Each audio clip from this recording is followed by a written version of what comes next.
Here is one of a series of talks by spiritual leader Lola McDowell Lee, spanning 2 decades from the early 70s through the 90s. Lola was a Zen Roshi, whose Rinzai lineage included Dr. Henry Platov and renowned Zen master Shigetsu Sasaki. Lola was a religious scholar as well as an ordained Christian minister. While the talks are focused mainly on Zen and Buddhism, Lola drew on many spiritual traditions, including those of Jesus, Plato, Lao Tzu, the Hindu Vedas, Meister Eckhart, and Gurdjieff.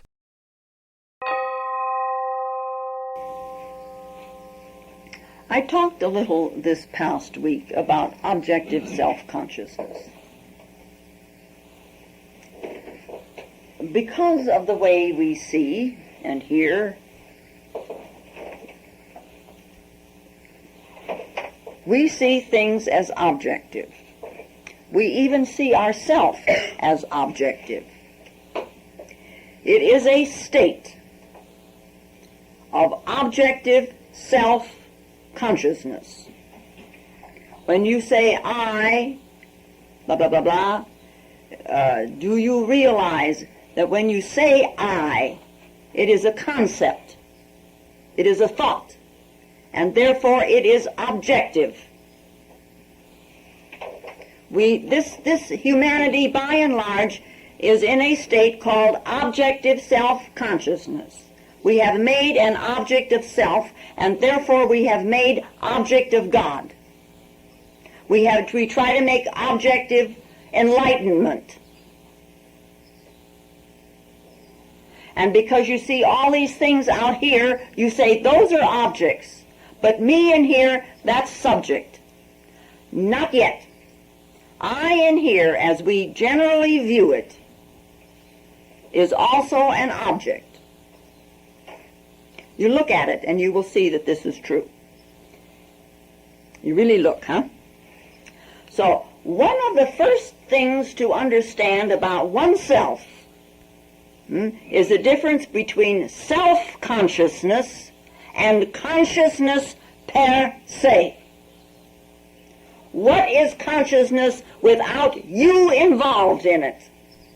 That's self-consciousness, huh? Now, consciousness without you.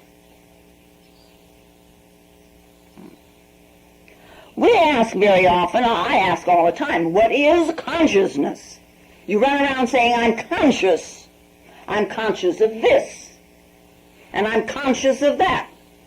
What is this consciousness?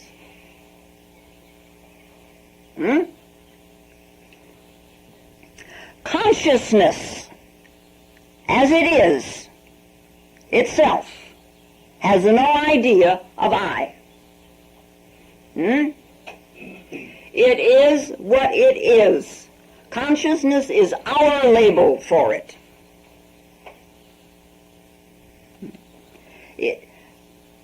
Well, I'm going to call it consciousness because we are familiar with the label at any rate, huh? Yeah. Consciousness has no idea of any separation from existence. In our objective self-consciousness, we put a gap, and we are therefore seemingly separated from existence. Consciousness has no distinction of you are there and I am here.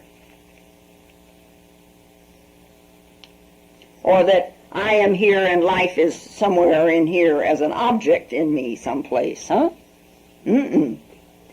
Consciousness knows no barrier. Consciousness knows no boundaries.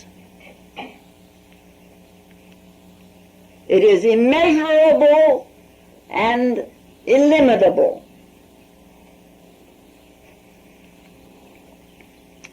Anyway, it's kind of like breathing. It goes on all the time. Even when you're asleep, consciousness is present. You are no longer objectively self-conscious when you're asleep, but you're still conscious. Huh? breathing in, inhaling, breathing in, the totality enters. Breathing out, you share the totality. You enter the totality. Breathing in, you swallow it. Breathing out, you enter it. It's a constant flow, It's a balance that is never lost. You sit focused on your breath for more than one reason, I usually say, well, you focus on your breath because, after all, it says in the scripture, in the Bible, that God breathed into man's nostrils and he became a living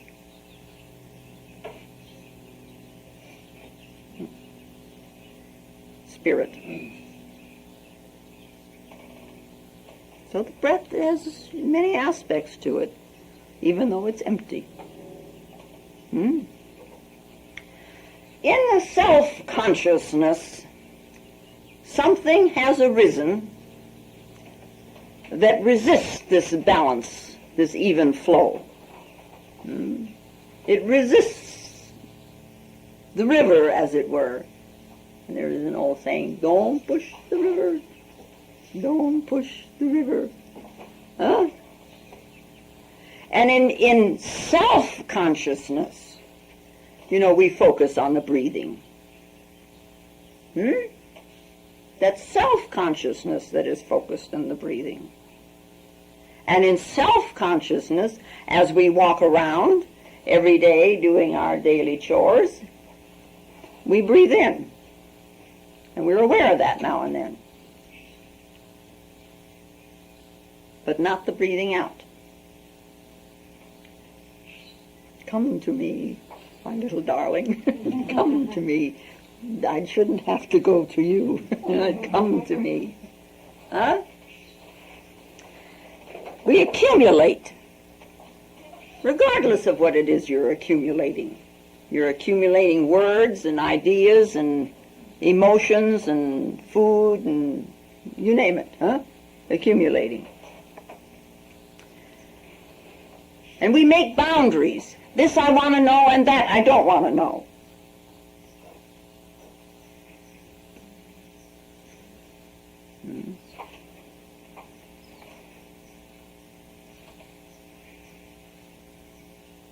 We make boundaries so that no one can trespass. Don't come near me. I'm fragile. See, so once in a while you sit down and look at yourself and you can see where you've placed these no trespassing signs. Don't make me feel like this. I don't like it. So I avoid this person because he makes me feel like this and I don't like it. Huh? And I put up a no trespassing sign. Don't you come any closer over here. I don't like this feeling. Here in this place, I don't share. Over here I will, but not over here. I got a sign up. Keep off the grass.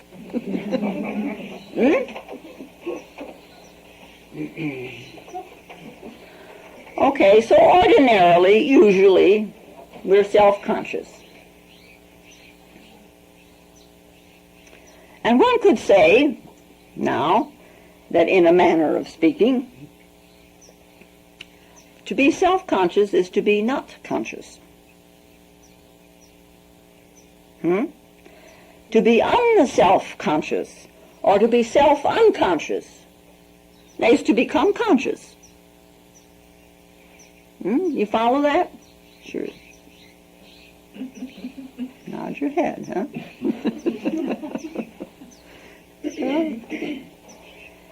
Where there is no self as object, self. Then there is what we could call true self or supreme self, the self of all. And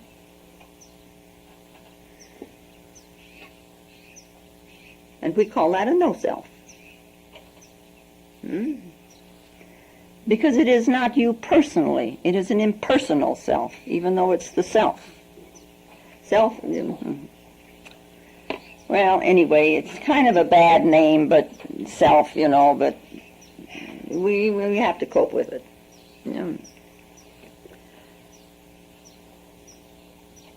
the ultimate self that is the self of all is the no self of me. You know, through the sitting, you hold a focus and you find a center within yourself. Then as you sit further, somehow you lose that personal center and it becomes the center of the universe. And the minute it becomes the center of the universe instead of the center of you, then you're free. There's no cage around you.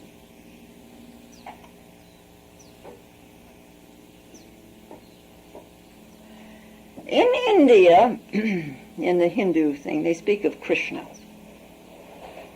And they have pictures of Krishna, the 1,000-armed, playing a flute. Now, just as a side point, the word Krishna and the word Christ come from the same root in the ancient Egyptian language. Comes the same root. Carcass comes from the same root. Now,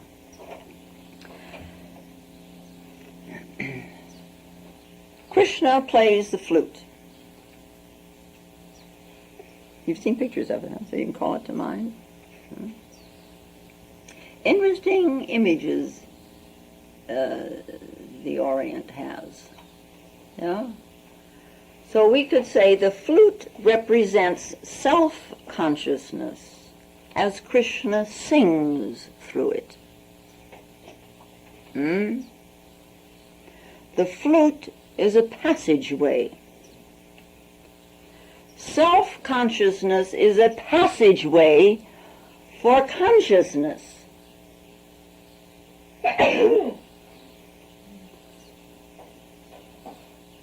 When you realize what is playing the flute,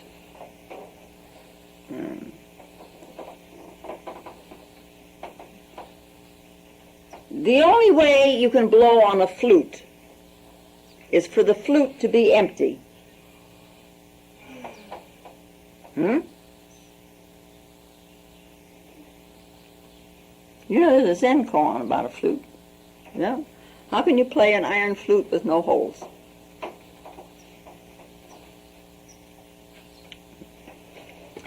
Anyway, in the self-consciousness, here we have conflict. We fight and we struggle. If you're fighting existence, you will be self-conscious. That's your attitude toward it. Not only your attitude, but all the rest of it, And you're also, as you go along, you're fighting to keep self-consciousness in its proper position. No. Because we are, after all, very rational.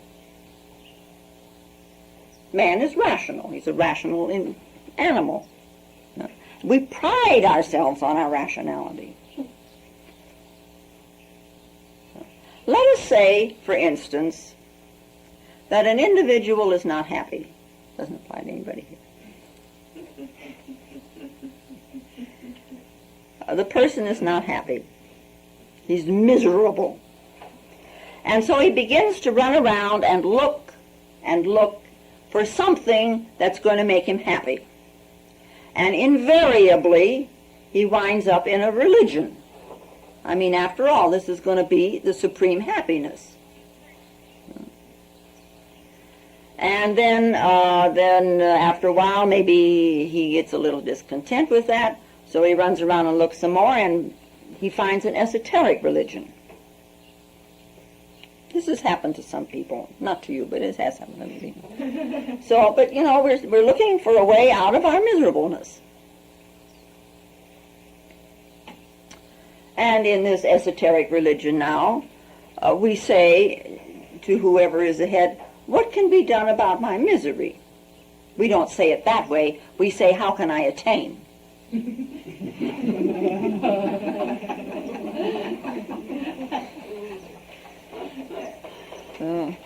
That was dirty, wasn't it?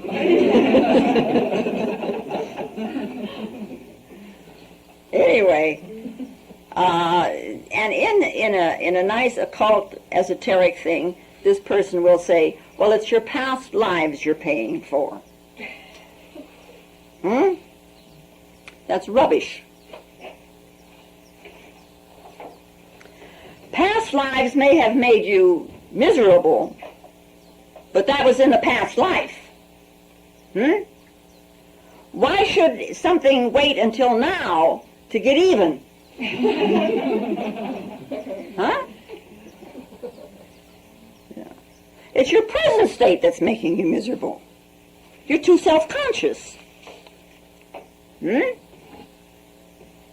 Throwing the whole situation on past lives is a cop-out.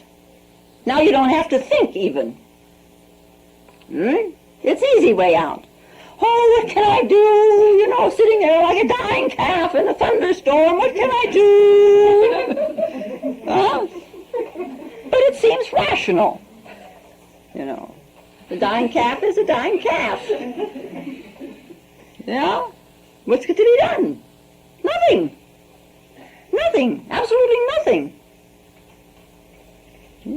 There's no magic trick that's going to help you erase your past. Way back, which you don't even remember. But it relieves you of the burden of looking at yourself now. Because you think, okay, now I have to be miserable because of the past. And someday in the future I will be happy because I will be great. And, you know, but who knows what kind of a life that's going to be. I mean, if you're a Jane, you know, you don't even know which one of the 8,948 lives you're in.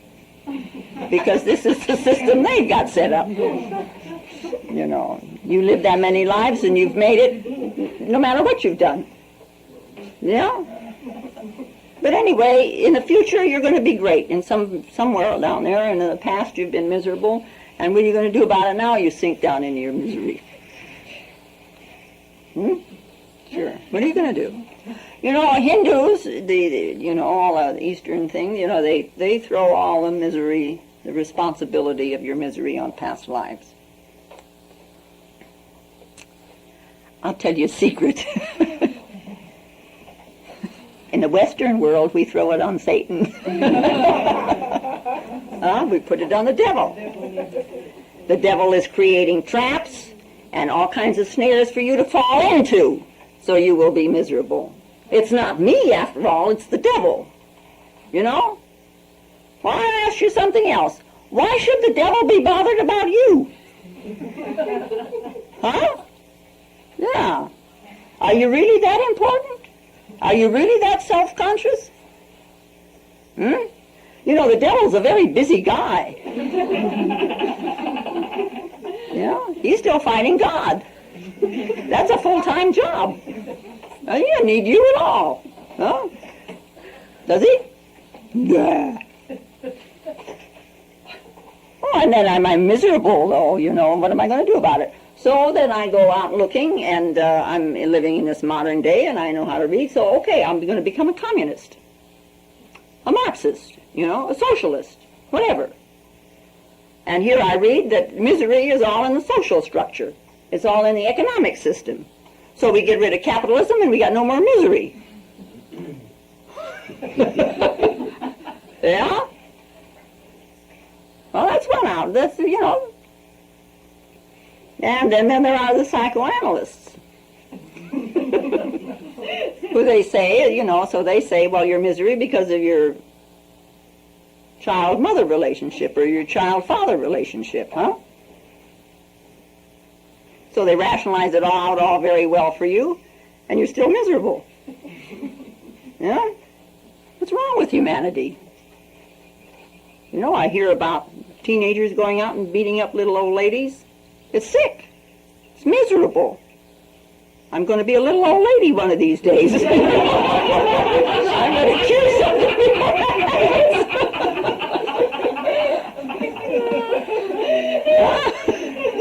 Yeah.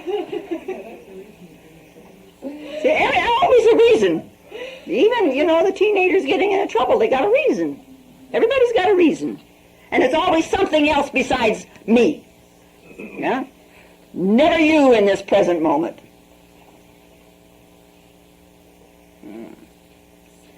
So we get a lot of reasons for. We are rational. We reason. And we reason very well around this self-consciousness in here in this private world. So we reason, but we don't change.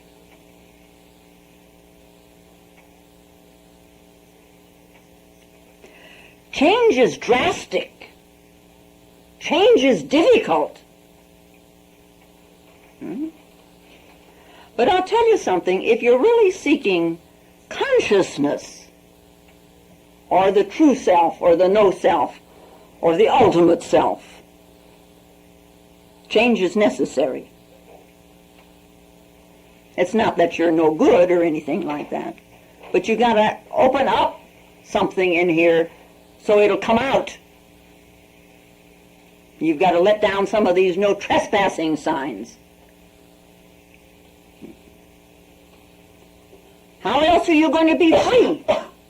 How are you going to have this liberation? Okay then, so you change. You drop the conflict. Isn't that incredible? And we all become pumpkin heads doing zazen. Huh? You drop the conflict. Usually we say drop the ego, All great religions say drop the ego. But for today, let us say drop the conflict. Ego is a word. It's a word we know very well. Ego, it means self. It's a Latin word meaning self. But when we use the term ego, it seems so kind of vague-like. There's nothing that you can put your hands on in here. Where is this ego? How are you going to change if you can't even find the ego? So let's drop the conflict without going into a lot of other explanations right at the minute. Well, we don't want to drop the ego. We want to conquer it.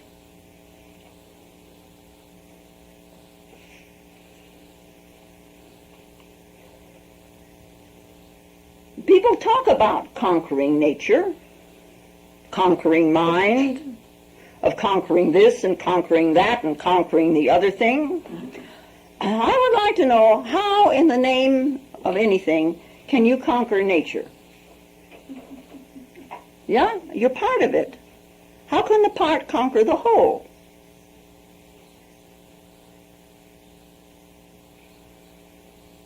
You can be one with the whole, or you can be in conflict with the whole. Yeah? Being one with results in harmony. It becomes about this tremendous silence.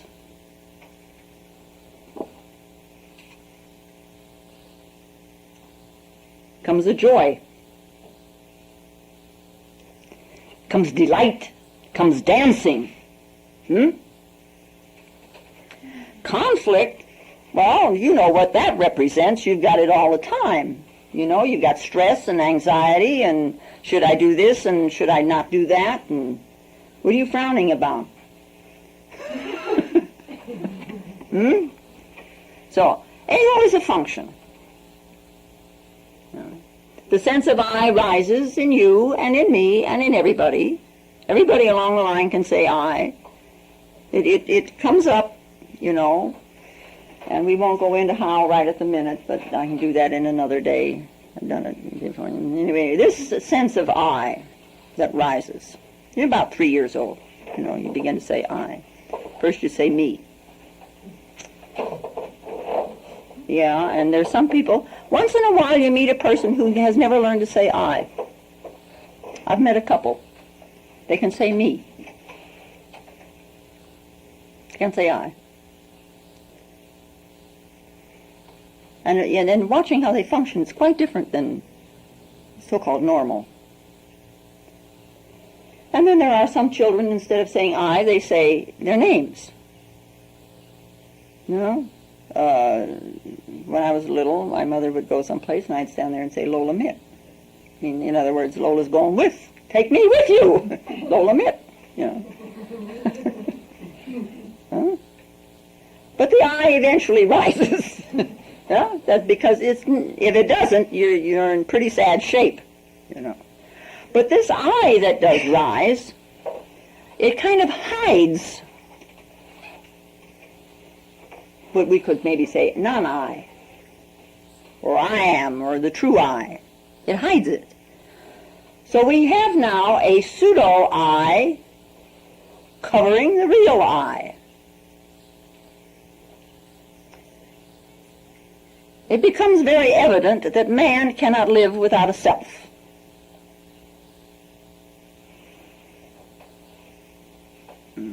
An I. So we have this pseudo-I that nature has given us with which to find the real I. We have a substitute self to which we pay great homage. And all the while the real self remains unknown and mostly, by most, not cared about. They do pray to God, but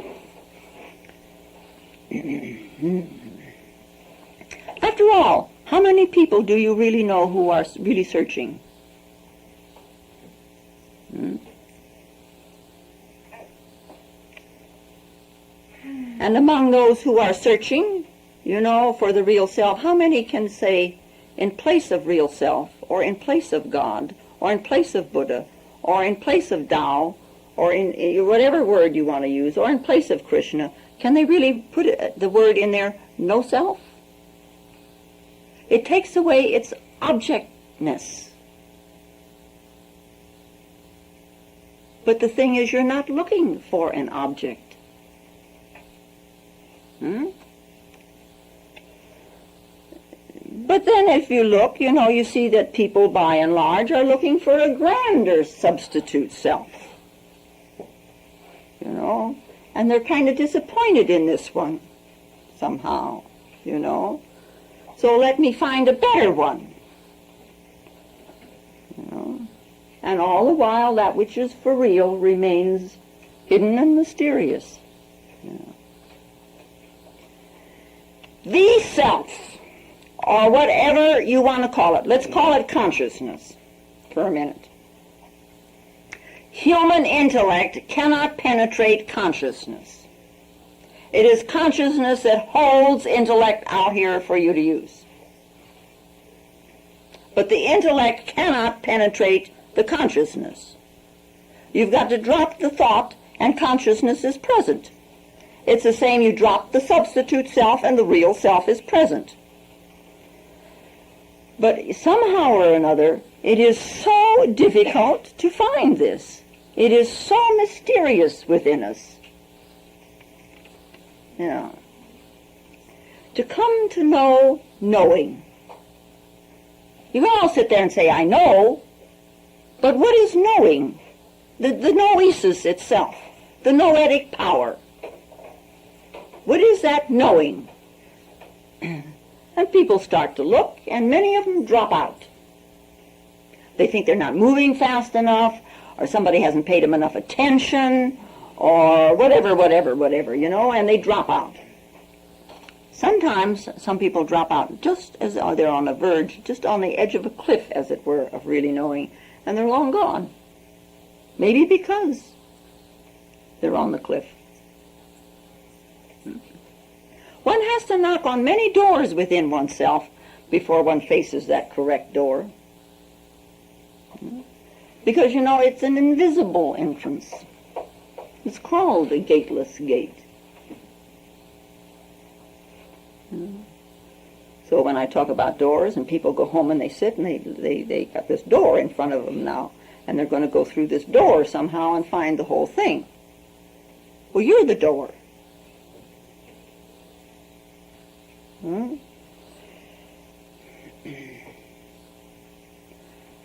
But people, after trying all kinds of things, some people, I've seen them, but I'm talking.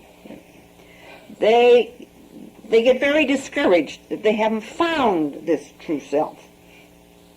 So they sit here with a substitute self, and they create a false real self, so-called, huh?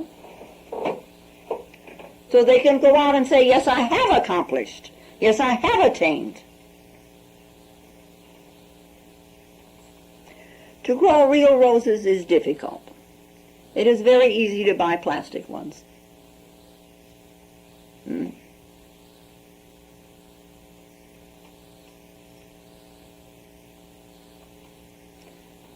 If someone asks you, who are you?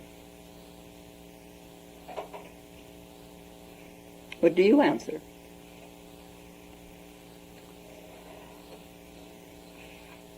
My name. Somebody gave you a name once upon a time. That name isn't yours. You came into this world without a name. The name that you identify yourself with was given to you. It's a label. Any name would do. A, B, C, D, E, F, G, all the way down the alphabet. Any one of them. Just as useful. It's just something that somebody can call you.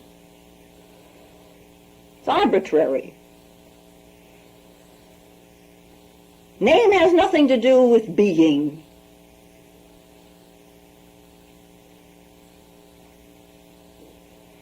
Or somebody can turn around and say, well, I'm a businessman.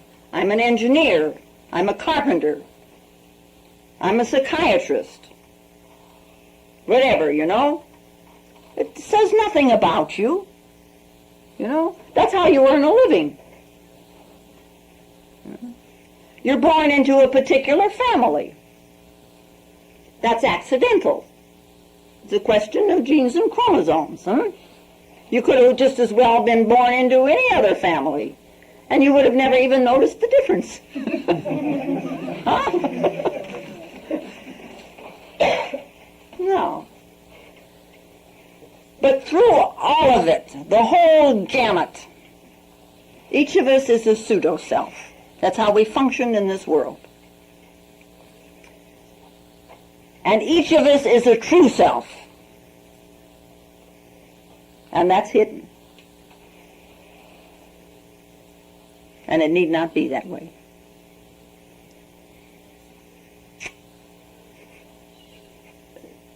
Once upon a time, there was a Frenchman, and he was crossing the desert with an Arab guide. And day after day after day, the Arab never failed to kneel on the burning sand and call upon his God. There is no Allah but Allah. And one evening, finally, this Frenchman, he couldn't stand it any longer, and he said to this Arab, "How do you know there is a God?"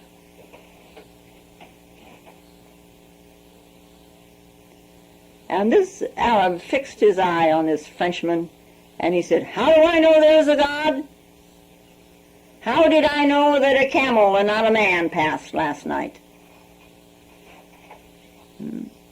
Was it not by the print of his hoof in the sand?" And then he pointed to the sun, who was said that the sun was setting, and the last rays were still reflected in the sky, and they were, was fading over the horizon. And the Arab pointed to that, and he said, "That footprint is not of man."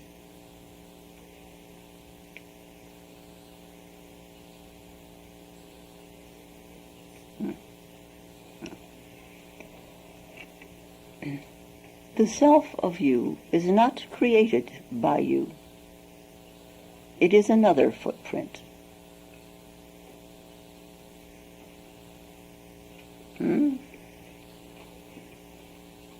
It's what you came with. It's been with you ever since you took your first breath, and before that. How can you create? Did you create the baby? The consciousness? The learning to talk? the learning to see. You did none of it. None of it.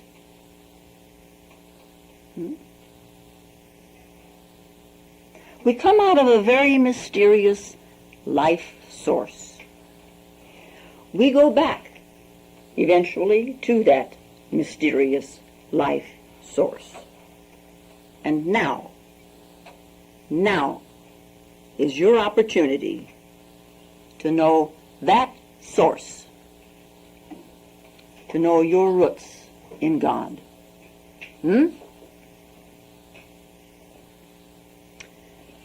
The pseudo-self, because it is self-conscious, is very fragile and weak. So we have this fear that I may be lost. Myself might be hurt. Myself might be destroyed. You can never be sure about this pseudo-self. Sometimes you're not even sure how it's going to act in a certain circumstance. It's an imitation. And this objective self-consciousness trembles in its imitation. It needs support. Somebody should appreciate you. That's a support. Somebody should applaud you.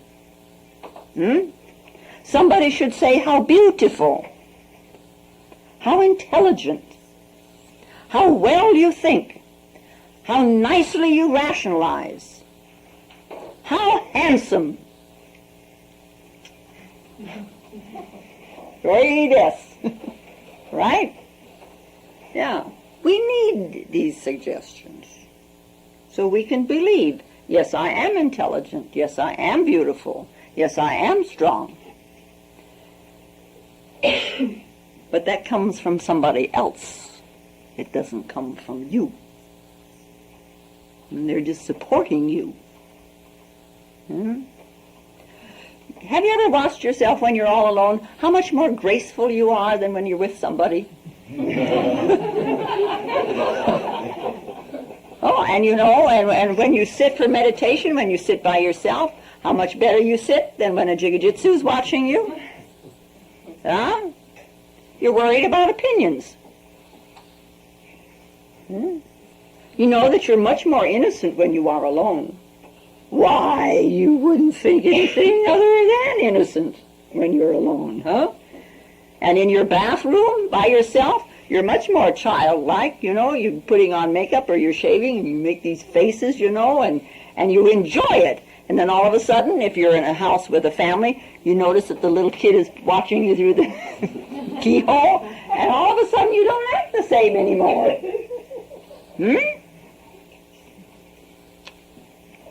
The pseudo-self is at stake. Self-consciousness. When you are that self-conscious, you are showing symptoms that you don't know who you are.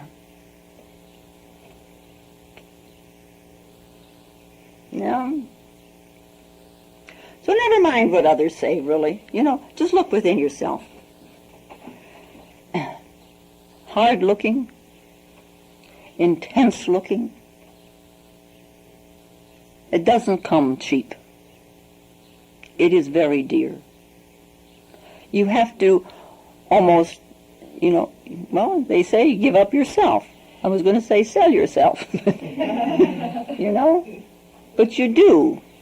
You have to be with it. You have to be in it. It isn't going to come cheap.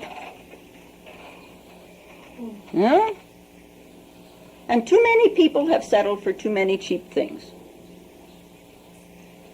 It's like the little monk. We talk about a monk a lot here. He's our scapegoat. But anyway, this monk, our monk, he had a pain in the back. He does a lot of sitting. And this pain became excruciating. Worse and worse and worse and worse. And it became so unbearable, reluctantly, he went to a specialist. And he had a lot of x-rays taken and so on and so on, and finally went back to the doctor to see what the outcome of it was, and the doctor said to him, well, your problem can be cured. But it's going to take an operation, 2 weeks in the hospital, and 6 months total horizontal. 6 months. And the monk looked at that 6 months and all that agony, and he says, "But I can't afford all that." Well, then, suggested the doctor, for $25 I can retouch the x-rays. You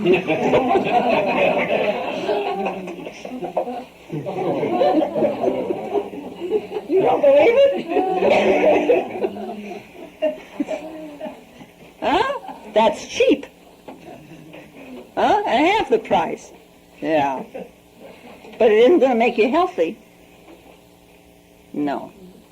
But we do this very often, thinking somehow, I just go do this now, and somehow a miracle somewhere along the line is going to happen that's going to change me. Yeah? When you keep redecorating this pseudo-self, this substitute self, it's like retouching the x-ray. It isn't going to help you to become healthy.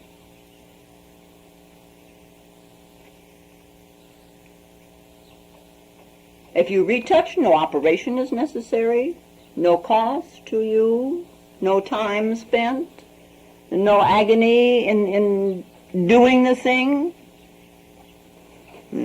So what's the point? What's the point of doing it cheaply? Your misery remains. You haven't cured a thing.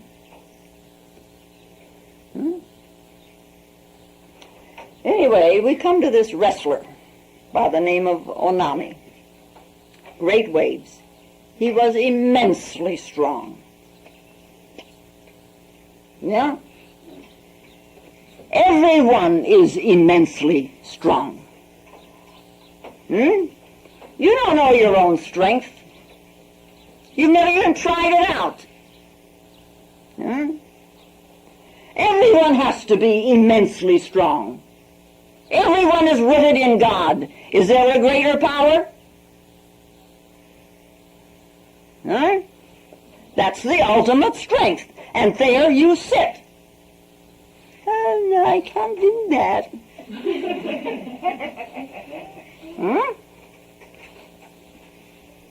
So much energy, There's so much energy confined in a little atom. And an atom is so small, no one has ever seen it. And yet the energy from the atoms destroyed Hiroshima and Nagasaki. And maybe eventually all of us. Yeah.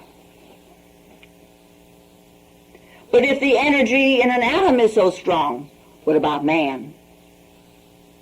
He's got a direct, doesn't have to go, well, yes, it does have to go through fission and all that kind of stuff, but in a kind of a different way. The change has to come.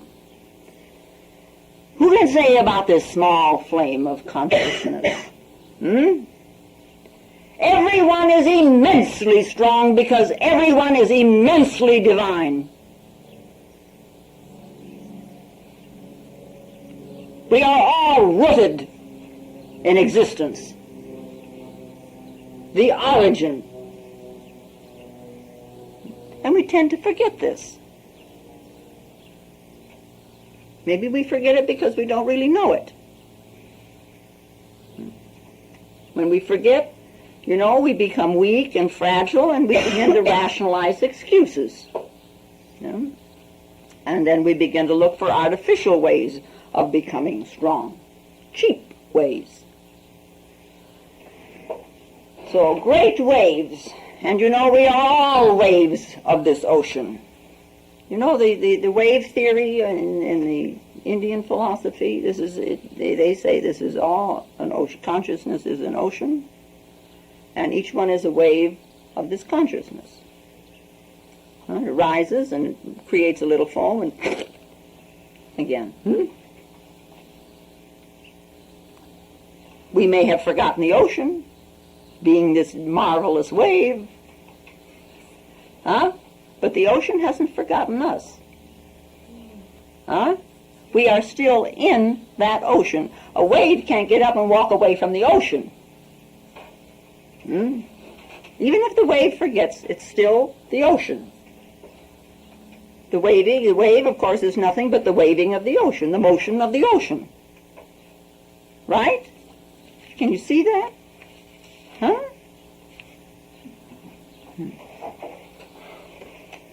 Waving, you know, it's the delight of the ocean in being. Yeah, we forget so easily. That which is always available, that's what we forget. How often do you remember your breathing? Well, maybe when you have a cold or when you sit, because then you're told to observe your breath, so then you remember it.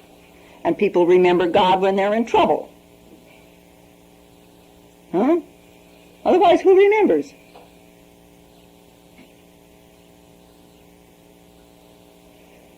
We take for granted. But God can't be lost.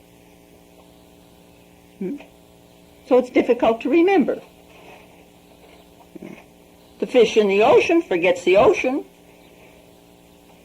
But you throw the fish on the shore and it's on the sand and it's gasping there, the fish remembers the ocean. But there's no way to throw you out of God. It's a shoreless ocean. You've got to be the one that remembers. And this is where cheapness goes out the door. Huh? Anyway, in private, Onami defeated even his own master. Well, of course, you know, in private there's nothing we can't do. Huh? When we're all alone or in front of the mirror, there's nothing we can't do, you know. But in public, Onami's own young pupils could throw him. See? He was self-conscious. Self-consciousness is weak. Yeah. Self-forgetfulness is what's strong. Because then you've got the whole of the strength, huh? Not just this purloined ego thing that says, I'm very strong over here. So anyway, in his trouble, he went to a Zen master who was stopping at a nearby temple by the sea, and he asked for counsel. Now, a Zen master, if you ever meet one, and hopefully one of these days maybe you'll meet my teacher, who is a Zen teacher, he is one who creates devices so you can remember. It gives you pointing arrows. So this Zen Roshi says to Onami, "Great Waves is your name. So you stay in this temple by the sea tonight and listen to the waves of the ocean." Now listening is one of the fundamental ways of entering.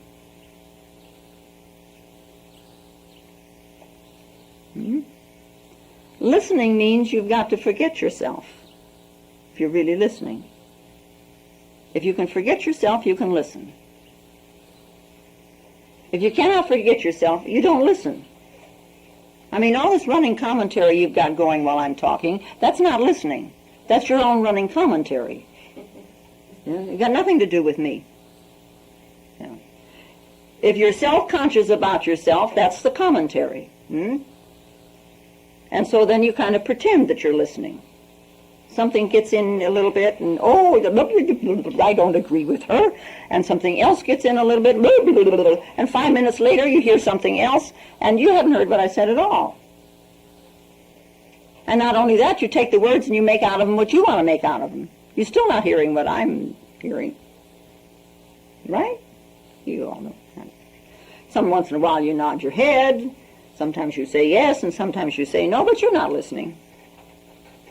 When you're listening, you're receptive. The door is open. Yeah. You just listen. You've got nothing else to do but listen. You've got no interpretation, and you've got no activity going on inside of you. You're just listening.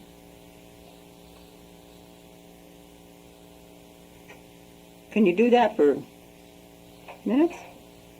Just listen. Every time a thought enters your mind, You know, you get so complicated shutting these things out, you won't hear what I say either. Yeah. Anyway, the waves, you know, they rolled larger and larger and larger as the night wore on. And they swept away the flowers in the vases before the Buddha. You know, they have these little alcoves there, and they got a Buddha picture there, or a statue or something. They got flowers there with it, and so on. It's their little shrine thing. Huh? And they swept the rolls away. The waves rolled in and swept away the flowers. And after a while, they swept away the vases. And not only that, but the bronze Buddha that was sitting there was swept away too. Very difficult for an Orthodox Buddhist to imagine that Buddha is being swept away. After all, Buddha is the door to enlightenment. You're going to sweep him away in these waves? He's going to be drowned? Think about it. You know, because even the door to enlightenment can become a hindrance if you cling too much to it. You know, of course, and this is not what really happened with all these waves sweeping everything away. It's something that happened to Onami. See? He opened the door, and there was the ocean. It was all within him. And Onami sat there with a faint smile on his face. And that day, when he entered the public wrestling, he won every bout, and from that day on, no one in Japan could ever throw him. Isn't that a nice little story? Yeah. The faint smile that the Buddha had when he sat under the Bodhi tree when he realized his enlightenment. You know, he saw the morning star. It's kind of like you have the smile of arrival. You're home. And this Onami now could win. He is the ocean.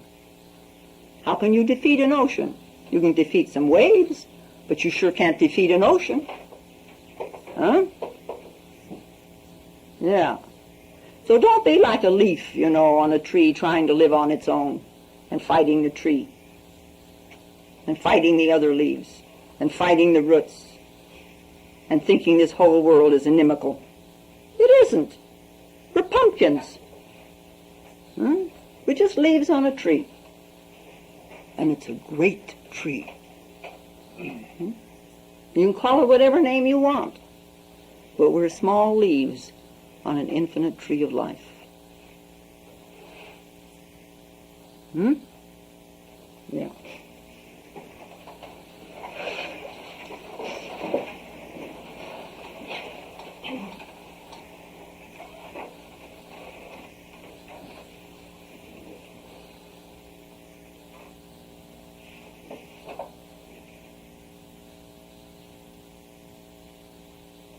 And now may the peace and the power that passeth all understanding hold us and keep us in the love of the Christed consciousness while we are seemingly separate one from another.